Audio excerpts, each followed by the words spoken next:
So you had a fun weekend, huh? I sure did. Yeah. My What'd you do? entire family in a cabin together at Pine Mountain Lake, which is near Groveland. Wow. Kind of on the way to Yosemite, I guess. So, Is that like a family tradition? yeah, we've been going for years. We hadn't been since pre-COVID, 2019. And you know what's funny is the kids remember, so there are 6 and 3 or 4, all the grandkids, and they remembered the house from Really? 2019. This house doesn't have 3 stories. And they're like all bummed out because it's not a giant 3-story cabin this time. It was a little bit more modest. And they remember that from 3 years ago? Yes. Wow. Isn't that wild? That's crazy. But we had a really good time. The adults hiked Clouds Rest, which is 14 miles through Yosemite. Your parents too? No. Oh, okay. So the mid-adults, let's say. Yeah. Okay. No, we left the kids with Nana and Pop for the day. We went on a nice long hike. It was really great. How long of a hike was that? So it's 14 miles. It took us about 8 hours. And how big of an elevation? 3,000 feet. Woo! And it takes you to this outcropping where you can look down on Half Dome. It's really cool. I'll put some pictures up on social media. That's really It cool. was awesome. That's cool. It feels good to still be able to do that, right? I was genuinely concerned that I wasn't gonna. I'll bet, because you start, you get to a certain age, you think, I put ibuprofen in my bag. You did? All kinds of like those ace bandages and everything. Yeah. One of us braces. had a knee brace on, and it wasn't until that final descent coming down. It's very steep, and I was really leaning on my poles to help me. But hiking poles are the business. They help a ton. Yes. I'm sorry. I'm uneducated because I feel like they're just kind of a waste. No things to carry. You put your weight on them especially as you're going down. You can put your weight on them, or as you're going up. You use a little bit of arm strength in addition to your quads, and it helps a ton. Okay. That's why I made it. I'm certain. So really? It was great. But would you go on a regular hike around here with those things? Not rolling hills, fire road kind of stuff. No, I mean, you need like rocks to go over or some significant elevation or something like that. But we're kind of in a semi-rural area here, and I see people walking around with those walking sticks all the time. Like, really? They help a little. Like, I think if you have hip pain, so I usually get hip pain about 9 miles in. Oh, geez. I hit 40 years old and like my hips hurt.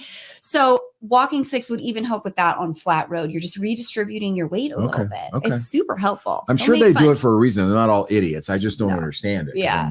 It's kind of like having an e-bike, Richard. Oh, okay. It's a little extra help. A little power assist. Yeah, okay. So how was your 4th weekend? All I did was study for 18 hours a day, 5 days a week. Ingrid was gone. She went to Monterey, and I just thought I'm going to take this time and power through it. And I got a bunch of work done, and I've only got another, probably 2 weeks worth of work, and I have 6 weeks to do it. Hallelujah. So it's going to be great. And then I'll be You're done. Almost there. I'll be done with that freaking degree. It's amazing. Okay. Anyway, so welcome to A Place of Possibility. I'm Richard Del Monte. I'm Angela Wright. And we are happy to have you here with us. Today, what are we talking about? So we are talking about, is it really possible to retire and live on a lump sum of money? No, of course not. Yes, it is. Nope, show over, bye. Yeah, forget about it. Don't even try. Yeah, it is totally possible. And lump sum refers to like your nest egg, right?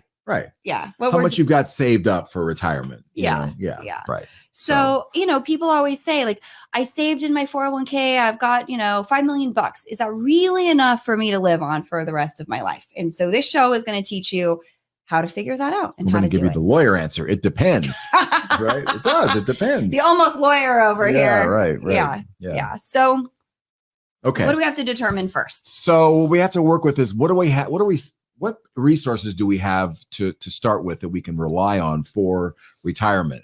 So those typically will be things like your savings that you have, the amount you have in your IRAs, your Roth IRAs, your 401ks, your 403bs, your 457s if you work for a government entity, all that money, plus any after-tax savings that you've got, that you maybe use money you inherited or built up. Your trust, your brokerage account, your individual accounts. Hopefully you don't have any of those because of, estate planning reasons. But yeah, all that.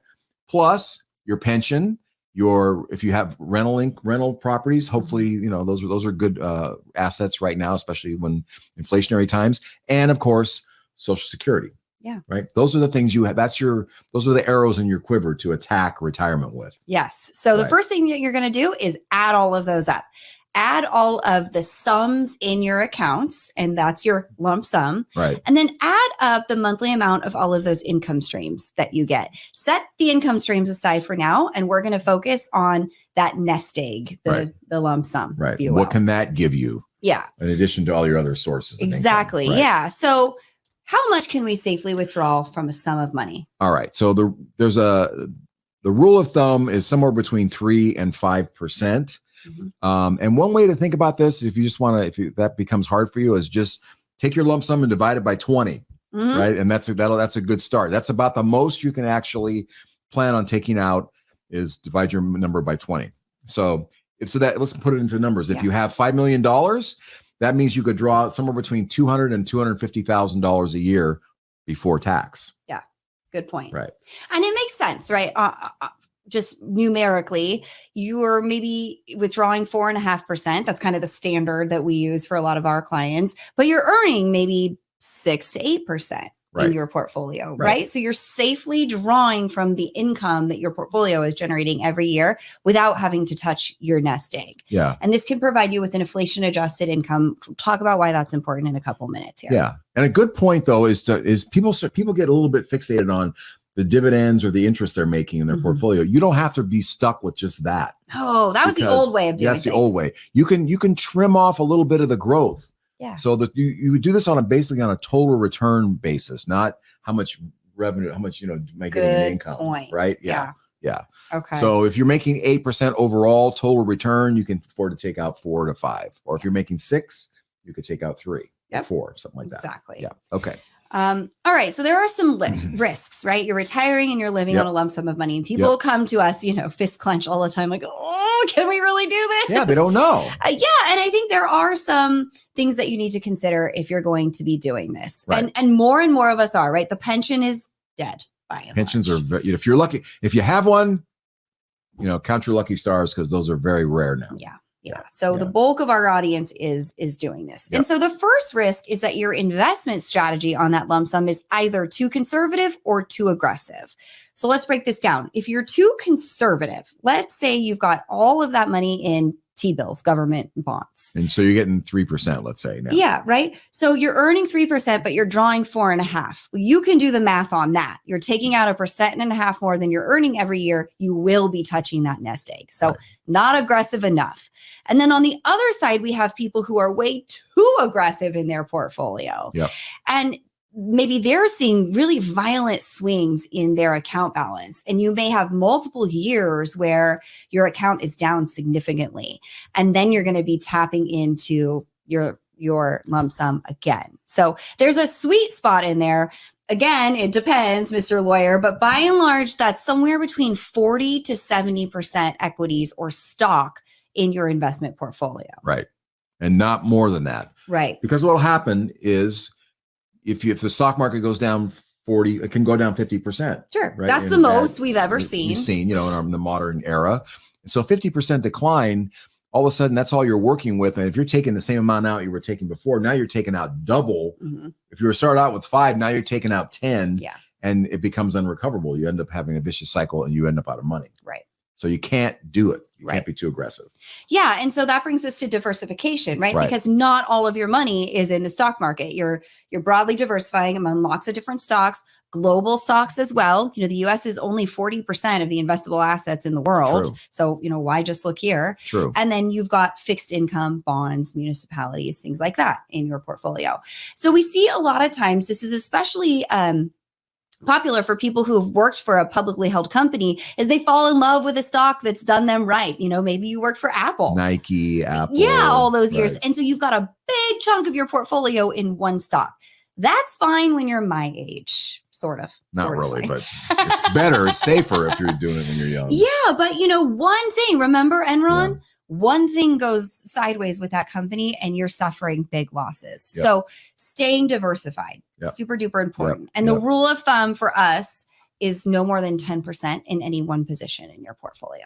That's a hard and fast rule. And you also want to make sure that you have enough is diversified, like you have different industries, different asset classes, different, it's just, you got a mix of everything. Yeah. Because you want to have, like if you're a person that follows, cars, you have like an 8-cylinder engine, it's better than having a 2-cylinder engine, right? Because it's a smoother ride.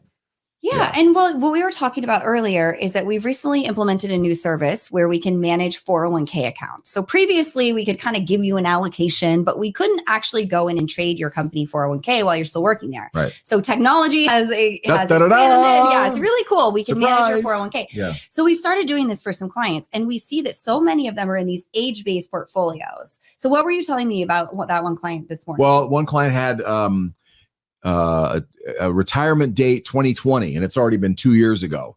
And they still have the fund, and it had like 70% in stock. And they thought they were like super conservative. You would think. You would think I was retired 2 years ago, I'd be more conservative. And they ended up losing like 30% this year in their portfolio. Wow. And they're coming to us like, why is this happening? Because you have to look underneath the hood and know what's in these portfolios. Those age-weighted portfolios are dangerous. People think that that's like, just set it and forget it. No big deal. You can't trust, some of these entities, Fidelity, Vanguard, because like in Fidelity's case, especially, they tend to go very heavy into tech stocks. So when their market things go down, they're really getting slaughtered because the tech stocks are down 35% from their peak from last November, compared to the S&P down 20. Yeah. So, you got to be really careful know what you've got. You can't assume. And just assume and go, well, they're taking care of it for me. No, wrong. Yeah. Because they're not, probably. Right. Yeah. Ugh. Yeah.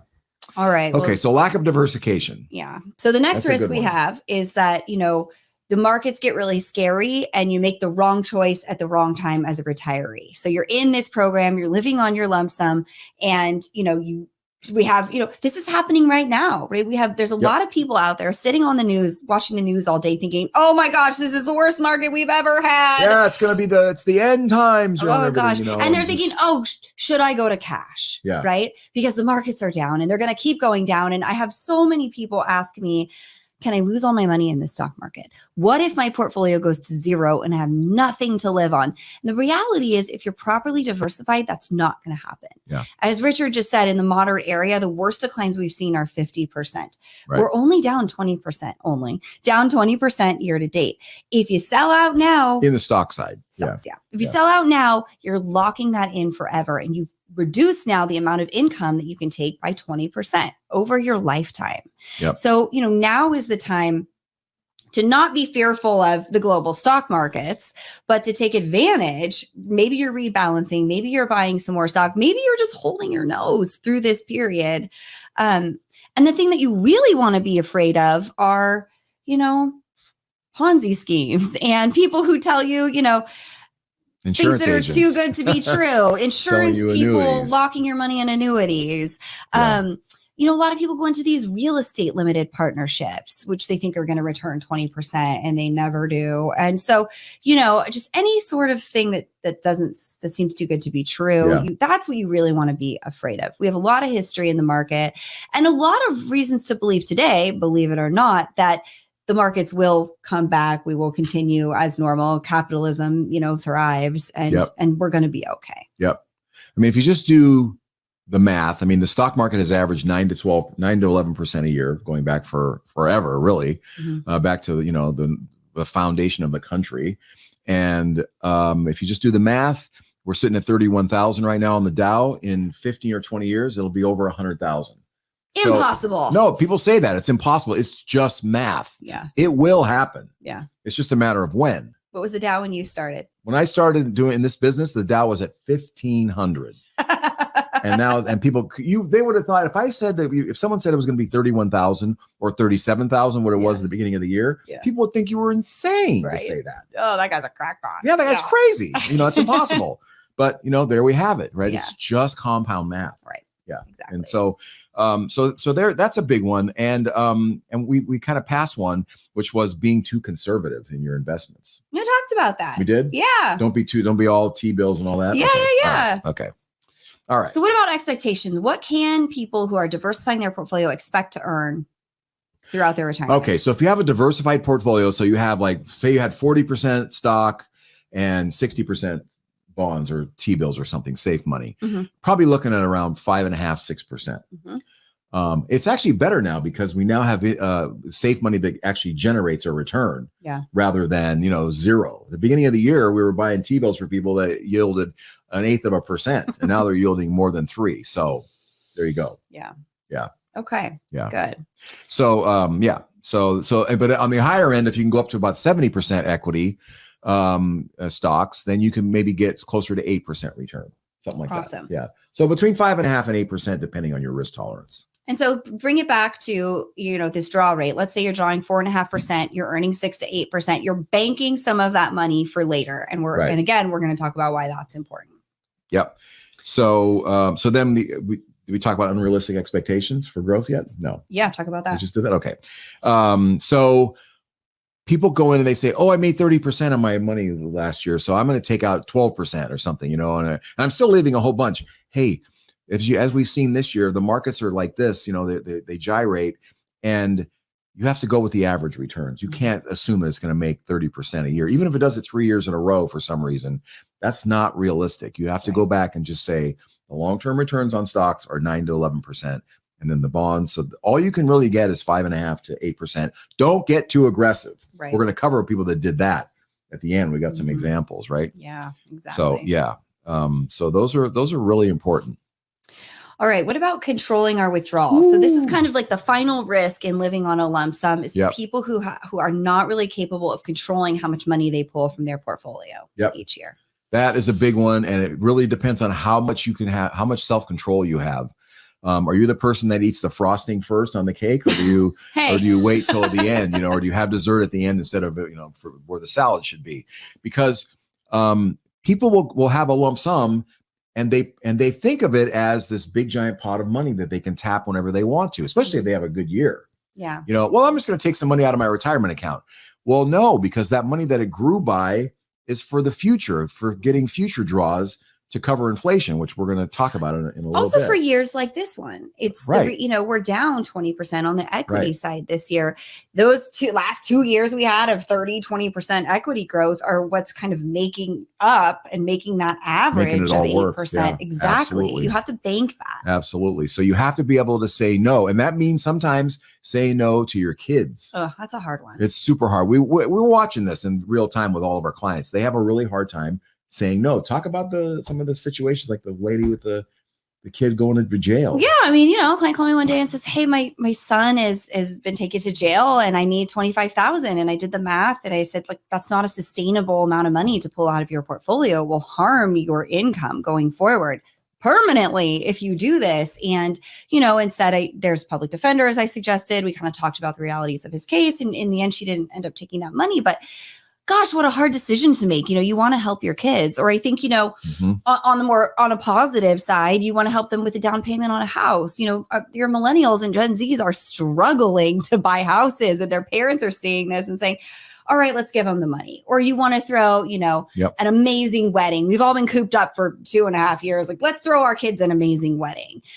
You might be permanently damaging your retirement income over one party. Or one down payment. Yeah. Let your kids take the loan to buy the car at 3 or 4%. They will be able to pay it off. Yep. I think the thing that people go ahead. No, go ahead, please. The thing that people forget is that, you want to help them, but in doing so, you might become a big burden to them. What's more of a burden?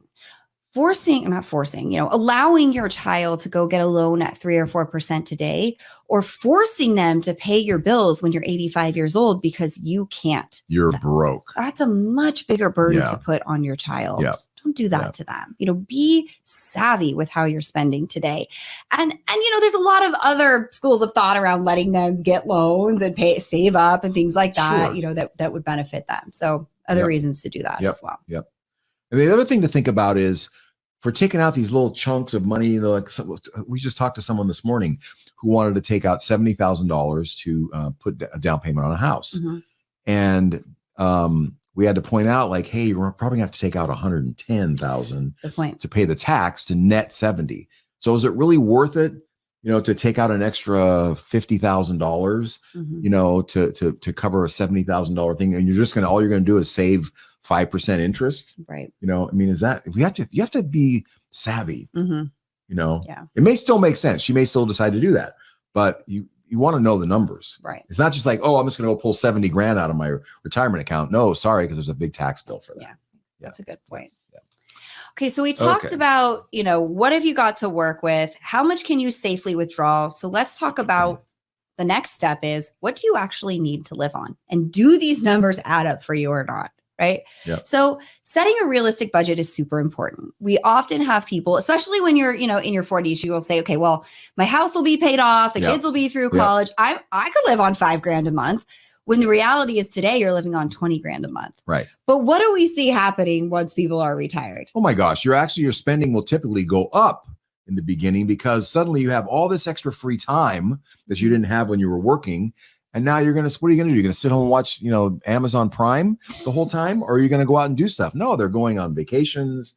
They're going to see their grandkids, they're traveling, golfing. They're playing golf, they're buying RVs. Yeah. They're doing a lot of stuff. It costs a lot of money. Or you're suddenly in your house all the time and you realize you really hate your living room and you want to remodel it. I mean, it's like couch. Oh my gosh. Oftentimes we make up that mortgage payment in other expenses real fast. Yep. And you're losing your mortgage deduction. So your house, your taxes are higher. Yep. So there's just a lot of reasons to believe that you might be spending the same or more.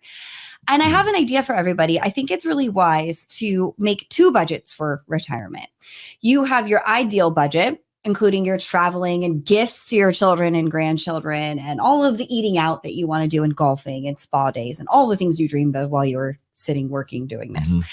And then you have your bare bones budget. What do I really need to live on? The tighten the belt strap kind of situation. What if we need to put a new roof on the house and we can't spend like before?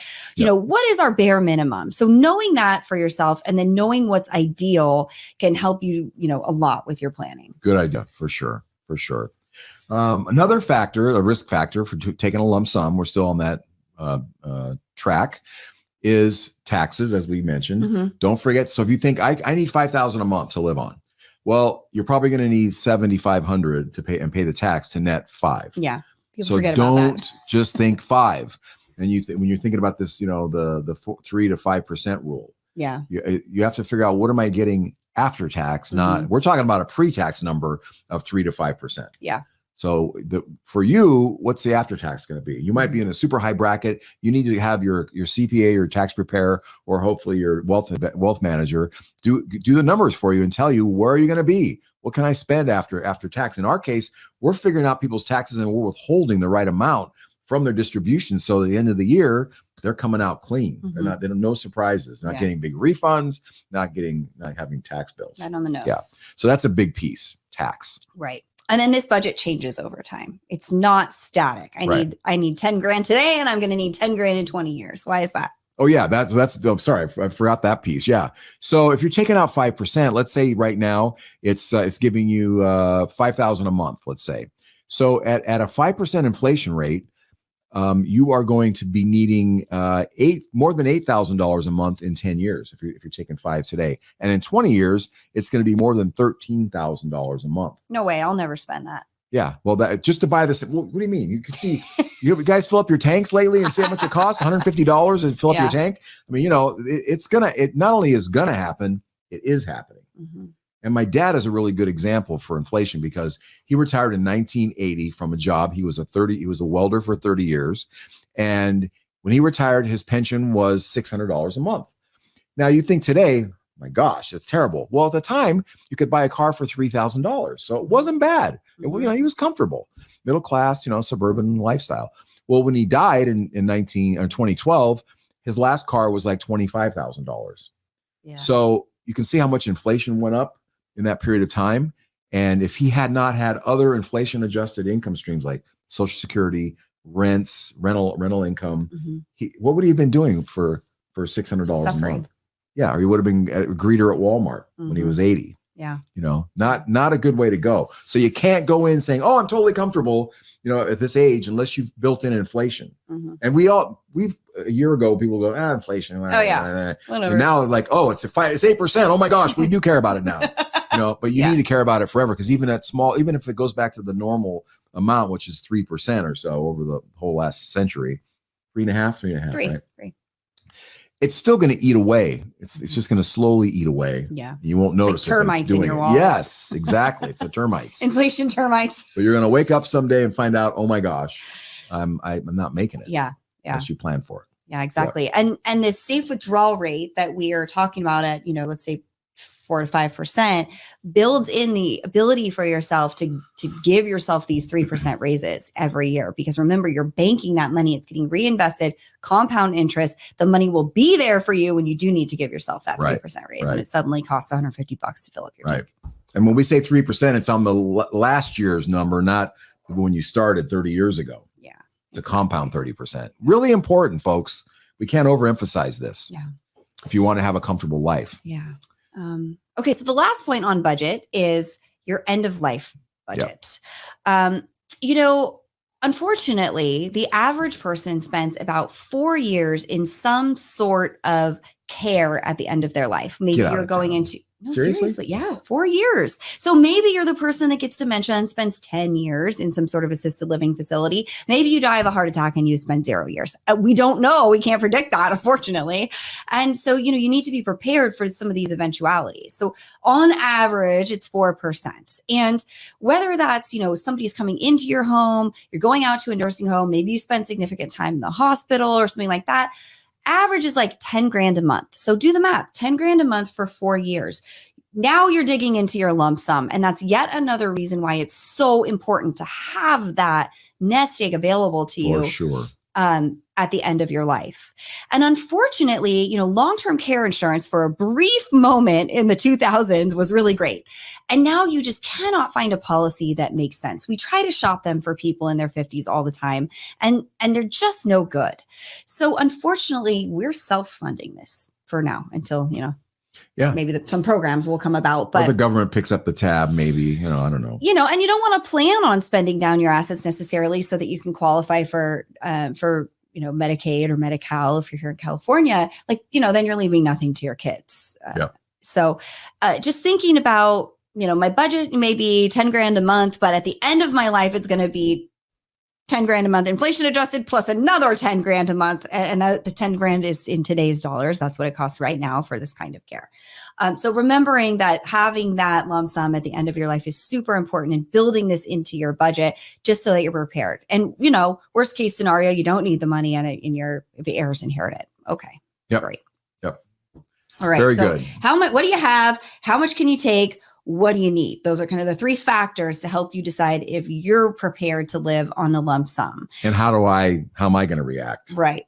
My emotional makeup, right? Yeah. So let's talk about so Richard's 30 years in, I'm 20 years in. So now we've seen this play out in real many situations times with people. So we have 2 case studies for you. Yeah. And you want to be one of these and not the other.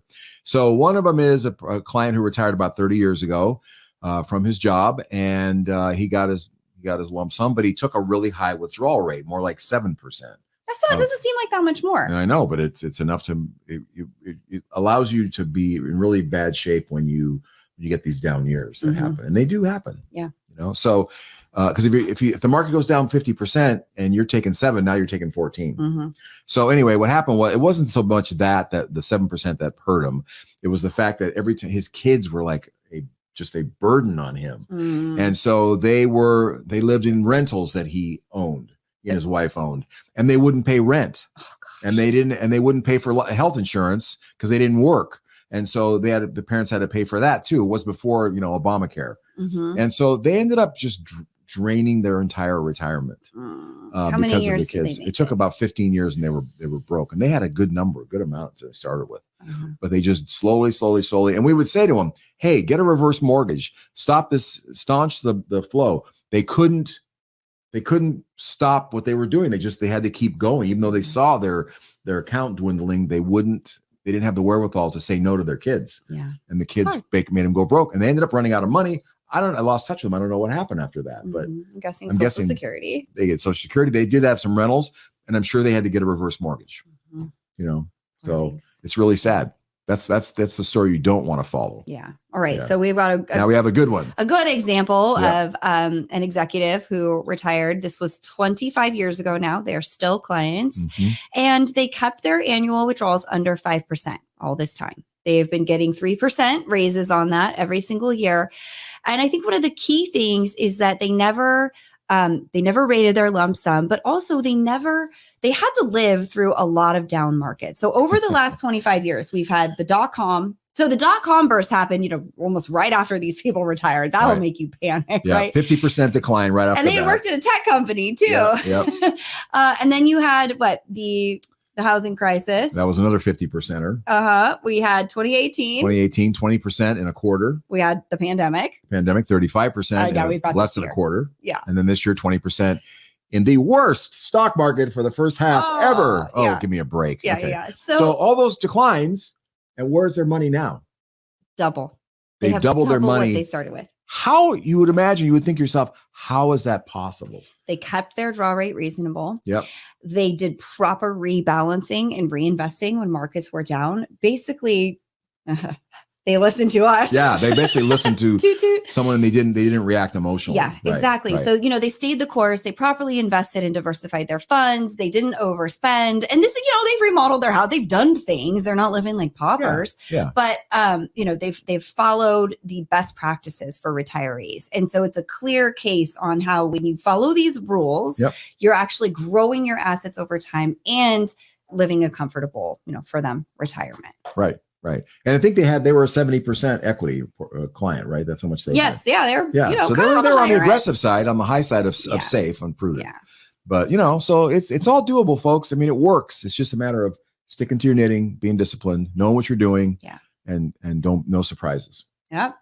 Thank you so much, everybody, for joining us today. As always, if you want a copy of Endless Inheritance, please go ahead and request one using the link on your screen or on our website, free to you. This is about family dynamics and transferring that wealth to your heirs. So if that's on your mind after today, definitely pick up a copy of this.